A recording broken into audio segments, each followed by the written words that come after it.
Hello guys, ayan na po siya. Kumukulo na po yung ating chicken adobo. Ayan na siya guys.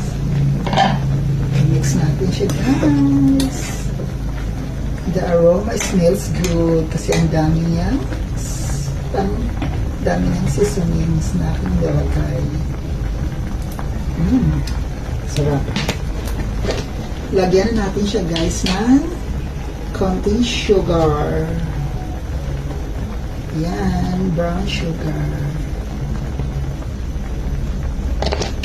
I hope you like my videos, guys. More videos coming soon.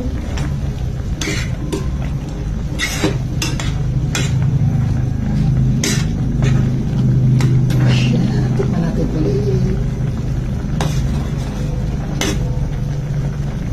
Masarap kasi ang adobo pa may kunti siyang sugar na ilagay. Ang sarap.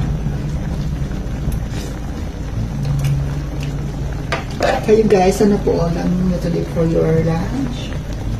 I hope you like my videos guys. Sakpan na natin siya guys. More videos coming soon. Have a lunch everyone. Bye bye guys.